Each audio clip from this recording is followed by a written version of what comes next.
Hello again and welcome to the Warhammer 40k video. Now today we're going to be talking about the state of 40k. You see, 40k recently, in the last month or so, couple of months, 3 months, has changed. And I think you guys have probably know what I'm going to be talking about, but it's since the advent of the Space Marine Codex release, the most recent one, which I've done a video on before, and this is a sort of follow-up video to that, but Marines are just blatantly overpowered. However, before you all jump off this video saying this is another Space Marine hate video, it's not another Space Marine hate video, actually. So if you could hold on and at least listen for a few more minutes, I promise you it will be worth your time, because it is not a salty hate video. Okay? So Marines came out recently, and statistically, you can go off how we, this 40k is both a very maths-based statistical game, and it's also a game of fun and how we feel. And on both camps agree that Marines are overpowered and Marines are a problem. Okay, even players who play Marines who are loving the new rules are not denying that Marines are overpowered. They're just saying, oh well, it's about time that Marines were this powerful because they've spent a long time being crap. That is not a line of reasoning that I particularly agree with, but the point is that everyone on every side of the spectrum knows and agrees that Marines are overpowered and are broken, quite frankly. That's how people feel, and people are seeing it in their games, and we're seeing it in the statistics as well. You see, I did a video last week about how Marines were overpowered, and since then more statistics have come out. You see, in the first sort of months when Marines were coming out, there were a few tournaments that people were using as examples of what Marines aren't overpowered. For example, Tau won the SoCal Open. Well, that is true, but that was because we hadn't yet seen Marines in full gear. The reason we hadn't seen Marines in full gear is a lot of tournaments don't allow you to use a codex if it has come out in, or supplement, if it has come out too close to the date. And also, that's not the case with everyone, obviously, but also, people are still figuring things out. Now, often when a new codex comes right out the gate, it actually, on paper, looks great, but then doesn't perform that well initially, because a lot of people are figuring things out. Not everyone's got the model collection right away to really leverage everything they need to. And that's for like the first month or so. And then the wombo combos start coming out. And this is the same for every edition of 40k, every army that's over no power. Elder, for example. Elder, when they first came out, were even in sort of 7th edition, but in 8th edition, we'll stick with 8th edition, Elder came out and they were really, hardcore, and they were using hemlocks. Everyone was raging about hemlocks, blah, blah, blah. But people eventually adapt. So they had that period of where they came out and on paper they looked great, and then there was that time period where they were really, really good. But that was like maybe a month. It's like a delayed reaction almost, as people and top tier competitive players are getting the forces together that they need to.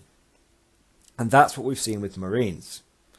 So last month I said, oh, well, Marines are doing well, but they didn't win SoCal Open. This month I watched a video, and I occasionally dip into this channel. It's called Almost Pro Wargaming. It's actually Almost Pro Gaming. It's actually really good. I highly recommend you go and check it out. I have no affiliation with that channel whatsoever. It's just I always tell you guys to go look at something cool if I've noticed it. And he does like a monthly breakdown of how the army is performing, and he takes statistics from all the ITC tournaments and other tournaments, and he puts them together, and he says these are the top armies of the month. Really actually interesting, and he shows you the list that people are using as well, which is really good. Now this month, typically what you tend to find is just a top 10 or top 5, and typically what you find is it's like let's say Orcs placed 3rd this month because they had 7 placings in tournaments, podium placings, top 3 in major events. So that's how he does it. so, you know, go and watch the video to get a better idea of statistical breakdown. But normally it's like, you know, these guys came first because they had 10 tournaments where their army placed in the top 3 or won. Okay. That's normal. And so normally you have one faction which has got 10, one which has got 9, and then one, you know, then the rest have got sort of, you know, 6, 7, 2, you know, kind of thing. This month, he did a video, and it was the, you know, the first 9 factions were the normal. These guys got 4 top placings, these guys got 5, these guys got 6.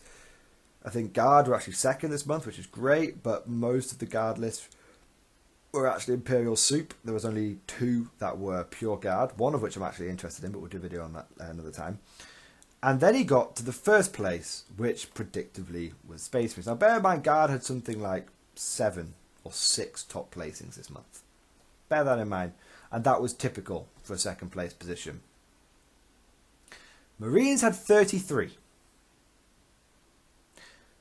In 33 grand tournaments, I believe ITC, so not local road trader tournaments, grand ITC ranked tournaments, Marines posted on the podium 33 times. The next closest runner-up got 6 or 7. The next faction, Ashman-Atar, Guard. That was a new record for his since he's done these videos since 8th edition started. That was a new record. That was double the previous record that he had ever seen. More than double. It was more than double. That is how, and he even makes a little joke in his video, and it's like, you know, it's like, I can't do this, you know. Games Workshop have broken 40k with 8th, and it's like, they have, like, it's not a Games Workshop salty bashing video either. But Games Workshop have broken the competitive scene in 8th. They have broken it, no doubt.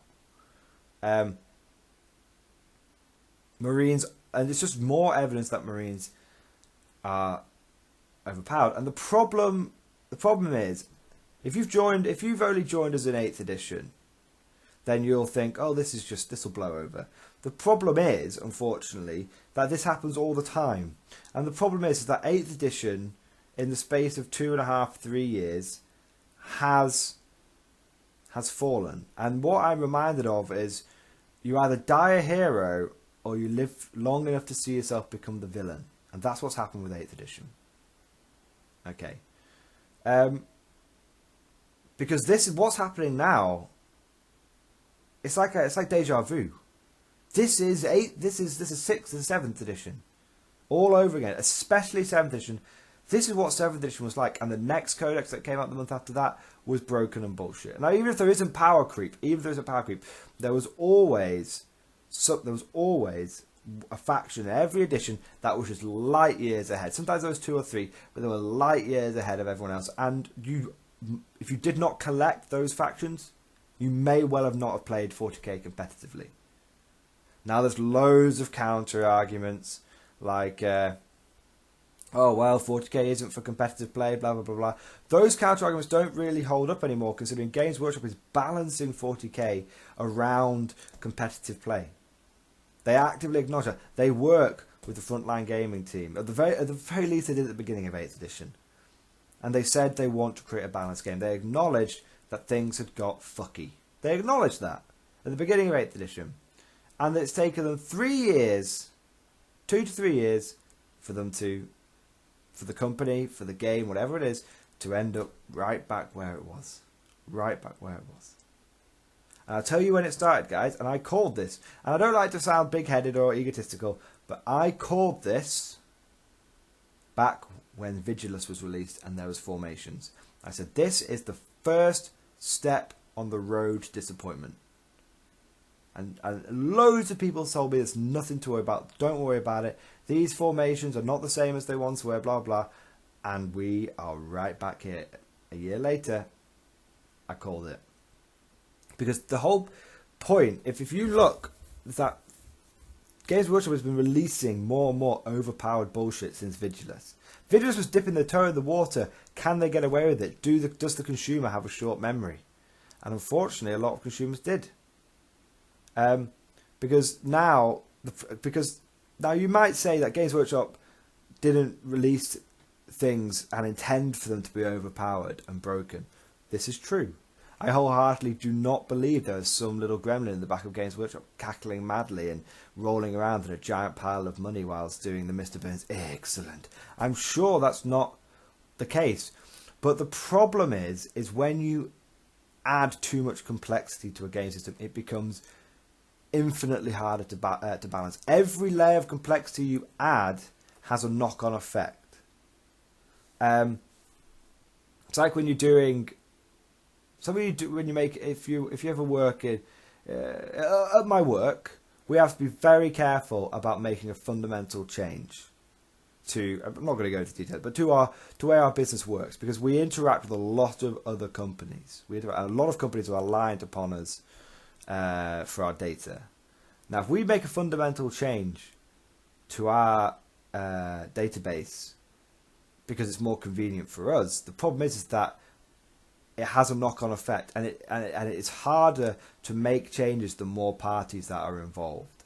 And the same thing happens here, because Games Workshop might change something, and in isolation, it doesn't look that bad.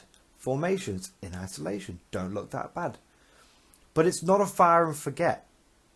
These things have ongoing, long-term ramifications for the game system as a whole. And at the end of the day, it is only a game, guys. You know, it is only a game, but we should critically analyze it, because 40k for a lot of people is more than a game. I get a lot of people who tell me, you know, 40k, YouTube, it's what helps them stay sane. They need an outlet, and 40k people get really passionate about it because it's been around for a long time. It's one of the most well-established, lore-tastic. The amount of lore, it's the most lore-filled universe I've ever come across. There's nothing comes close to the amount of lore than 40k.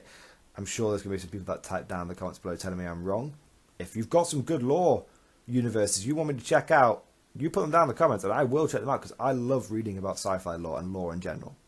Anyway, so back when the Shield Breaker cohort was released in Vigilus, with the Imperial Fist, it wasn't that broken because Marines weren't that powerful, and it made some Marine builds more viable. Great, good, bit more variety. But then they released the Space Marine book, Space Marine Codex, and people very quickly worked out, holy crap, if you take the Vigilus formations that were released 6 months ago and combine them with the Space Marine Space Marine Codex, then you can get some incredible combinations. So that's something that Games Workshop must not have considered.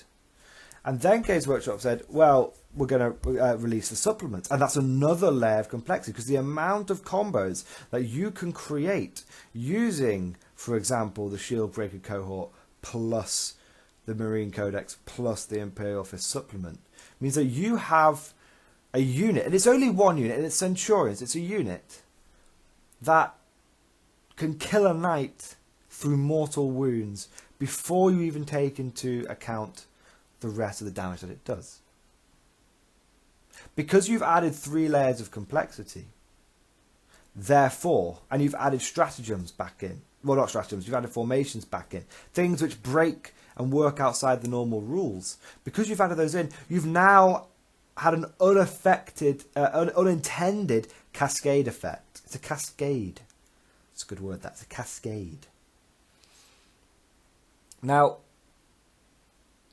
it's harder to balance. Now, going back, there was a time, if we go back a little bit, to the beginning of 8th edition, when 8th edition was released, it wasn't balanced. Don't get me wrong. Don't think I'm like, it was balanced and then it was unbalanced. 8th edition didn't start out as balanced, but what it started out as was simple. You had an index. There were no regiment traits. There were no chapter tactics. You had an index, and everything you needed to play was in that index, and you needed nothing else.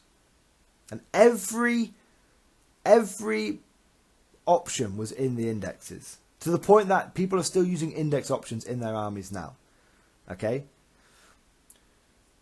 And Games Workshop was able... Now, there wasn't the rule of 3, remember, but over sort of a year and a half, 2 years, Games Workshop did a really good job of semi-balancing the game. There was always things that were broken, there were always things that were better than others, but generally speaking, prior to the Marine Codex getting released, and around the time of Vigilus, I'd say just before Vigilus, from that point, before Vigilus, that was when 40k was in its most balanced state, because pretty much everyone had a codex released apart from 1 or 2 people. Pretty much everyone had a codex released, and Games Workshop had done FAQs on every single codex, and they'd done chapter approved twice, and they'd done 2 big FAQs, and they'd added things in, like they'd mitigated close combat alpha strike a little, quite a lot, and which was good because assault armies were very, very powerful in and they reined them in a little bit. And no one minded that the game was in flux a little bit. Jetpacks were good, then they were shit, then they came back to the middle again, and no one had a problem with that. No one had a problem with Games Workshop finding the balance, and they were doing, and it was good. And then, that was the time when Guard were really, really strong, but we could be beaten. And there were some factions which were top tier, and there were some factions which were really bottom tier, like Grey Knights. But the vast majority of factions were middle tier. There were 1 or 2 examples of factions being broken. For example, Grey Knights were at the very bottom, but people could still win tournaments with them. They just had to be quite heavily comped tournaments, but they were not totally unviable. They were just a little overpriced. And likewise, there were some factions when they first came out which were very, very strong, but eventually, through Games Workshop tweaking things, came down. For example, Dark Elder. When Dark Elder were first released, they were really difficult for people to deal with. And now, when I play Dark Elder, I don't fear them quite as much anymore, and I have a decent chance of beating them. In the last tournament I went to, I faced the 3 Talos, the 3 Ravager, 3 Plane, and all the Venom lists. I faced that list, and I beat it handily, because partly I'd learned to adapt to it, and partly my armies had been balanced. And that was an example of 2 armies which had met very well. And it came down to some bad dice rolls on my opponent's side, some good dice rolls on my side. It was a very tactical game, and it wasn't a big win. Actually, I won by one objective, which was worth 3 points. That's all it was. And that was my best game of 40k that I've had in 8th edition, because it was like everything had come together. And then Marines have been released, and they have upset the apple cart massively. And they're really, really, and the problem is they're so massively far ahead of everyone else that loads of people who are getting into the game, there's 2 problems with it. One, people who are in the know are like, who know about 40k and know about these marine problems, are saying to themselves, well, I do want to start a new army, but there's no point. There's no point, because as nerds and as 40k players and as people who enjoy statistics, and we're all nerds, we're all generally pretty clever people, we're all nerds, you can't help but try and build the best list. It's instinctive. It's human nature. You want to win. And when you know what is the best, it's really hard to force yourself to collect something that isn't the best. Why would you spend, ask yourself this, logically speaking, why would you spend money on one thing which will always lose to another thing? Why wouldn't you just buy the best? Why don't you just buy the best? And so the problem with there being such a broken, overpowered faction is that it reduces creativity. It discourages people going and making wacky armies for the fun of it, because that temporary feeling of having a wacky army is great, but you still want to win. It's why people have like an infinite amount of respect for Orc players, because a lot of Orc players have had a wacky army and they have lost a lot, but they still stick with it because they love the faction. That's why people love Orc players. You know, I wanted to collect an Orc Green Tide, but I don't see the point in doing it now.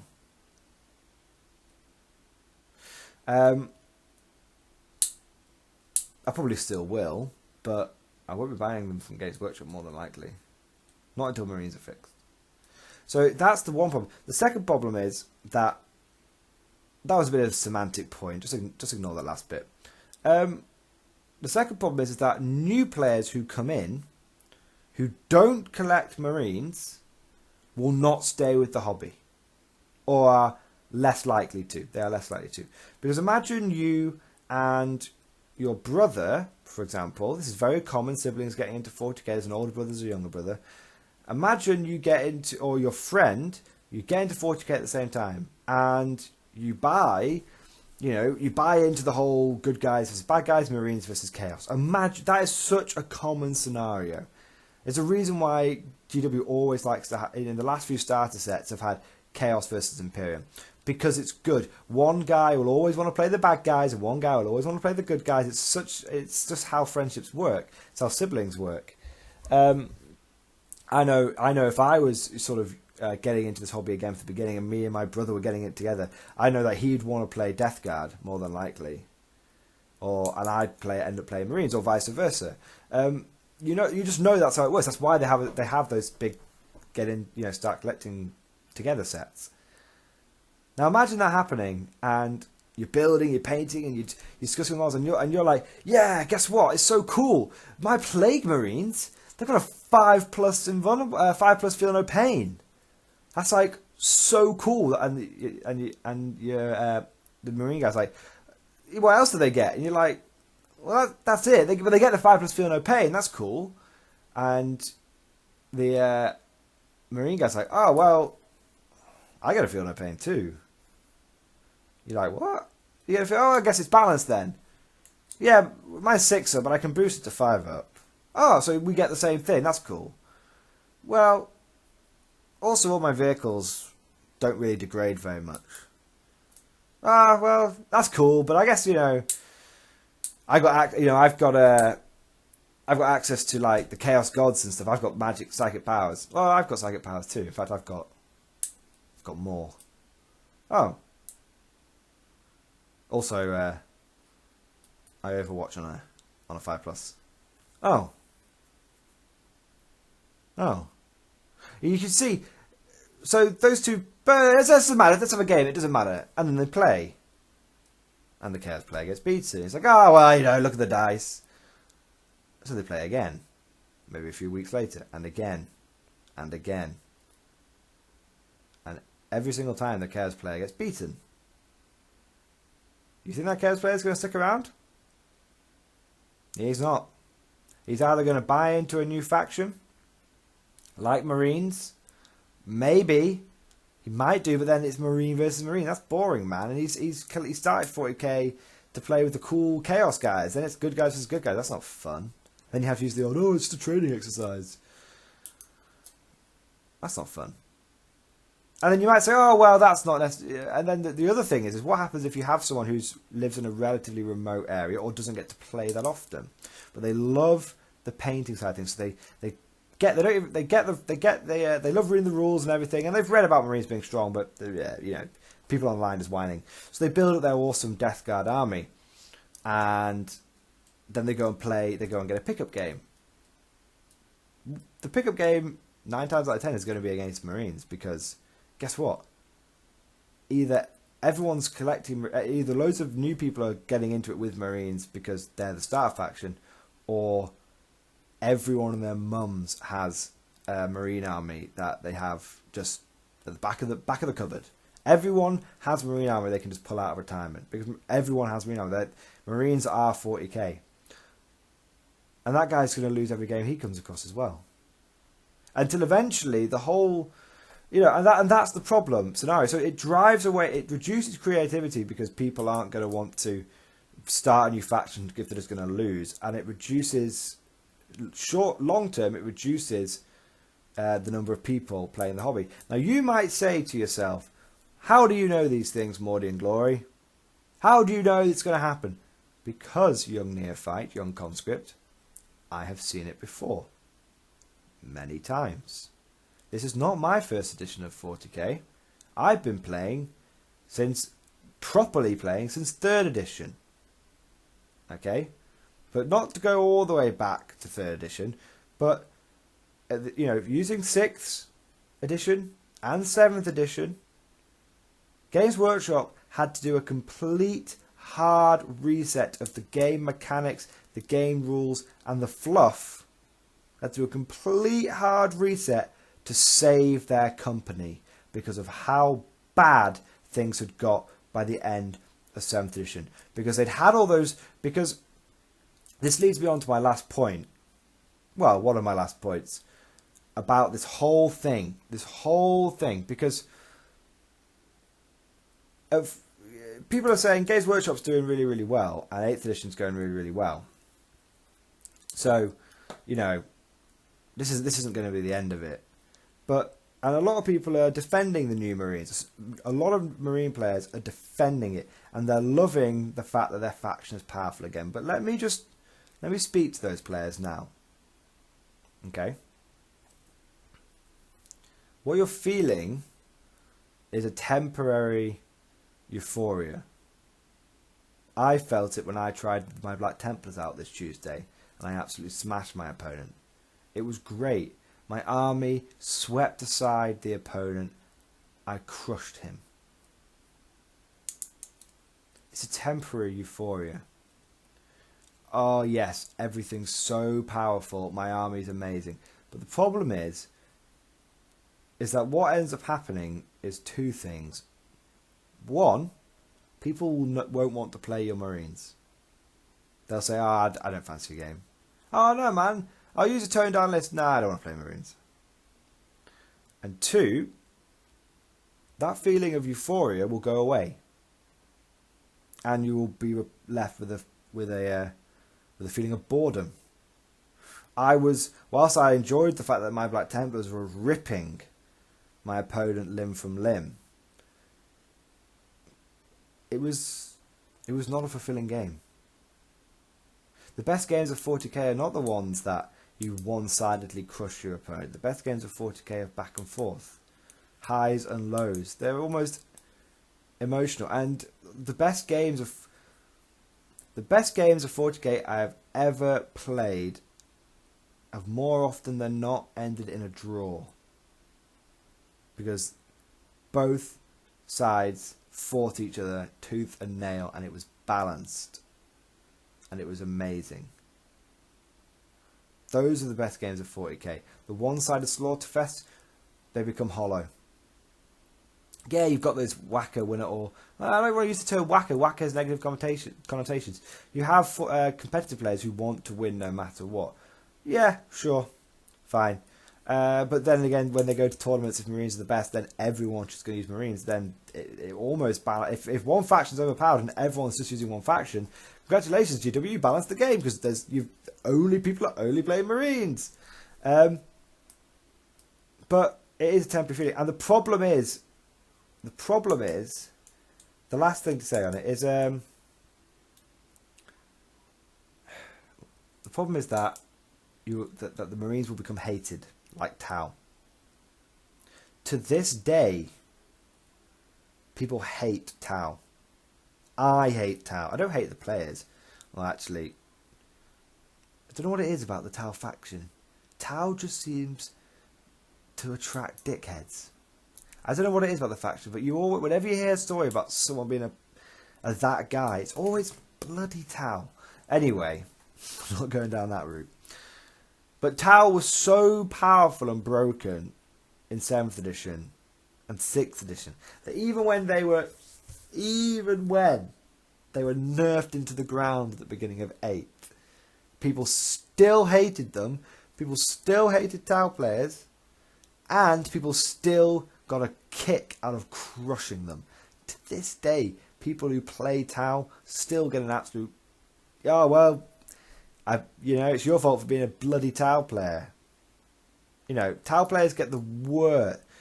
Tau players are on the receiving end of some of the worst gamer hate in this game. They are. They probably deserve it too. I mean, no, I'm joking. You should never hate anyone for the faction they collect. Jesus. Now the last thing to say. So we've chatted some shit this video. Let's wrap it up. 30 minutes of chatting shit. We've covered a lot of different things. We've reminisced, we've looked forward, we've presented arguments, we've presented statistics, and we've also talked about feelings. Because, we're humans, we're emotional people, and that's, IQ and EQ, and emotional intelligence and intelligence. Clearly my IQ isn't very high. They're both equally important. And we've covered both in equal parts. Now, the last thing to say is I've seen an argument, a line of thinking, a line of reasoning online, which is, don't worry that Marines are overpowered now. They're just the first. Everyone will get their updated stuff. And you'll all get your updated faction traits and your updated codexes, blah, blah, blah. And when everyone is brought up to the same level of Space Marines, then there'll be no problems. And there's a lot of people going, I can't wait for my codex to come out because then I'll be overpowered. This is an instinctive reaction, and it is a wrong reaction. You should not be balancing a game by increasing power. Okay? Because inevitably you will have power creep because you'll never quite get it right. Okay? We should not be trying to increase the power of every faction. If one faction is a problem, you do not fix it by changing the other 12 factions in the game system. No. You fix the problem. And the source of the problem is Space Marines. Okay? Don't balance Space Marines by trying to make everyone else the same level of Space Marines. No. Bring Space Marines down. Okay? Now, I'm not talking about... Some people say, but Games Workshop, we've got to make money, blah, blah. I'm not talking financials here. I'm talking game balance. Okay? And before anyone says, oh, but then they'll get absolutely reamed for letting everyone buy the codex and then nerfing it. That argument was presented consistently throughout 8th edition, and until this codex came out, 8th edition was what was the most popular version of 40k, and everyone was loving it. Even I, as a Guard player, and as Guard getting nerfed time and time and time again, has accepted those nerfs because I realised it was for the benefit of the whole game system. I almost said it was for the greater good then, but I know a lot of you would have accused me of being a Xenos lover then. But jokes aside, it was for the greater good of the hobby. It was to benefit the hobby as a whole. Guard were too powerful. Step by step they brought them down. Guard are now a solid middle tier faction. Exactly what should happen when you have an overpowered faction. The same treatment needs to be applied to Marines. You do not bring everyone else up. That is stupid. That is arse about face. That is a backwards way of looking at it. Do not fix a problem by making 12 other problems. Because you know what you get? Power creep, because you never quite get it right. So you should never ever do that. It's just awful. People don't like it when their things get nerfed.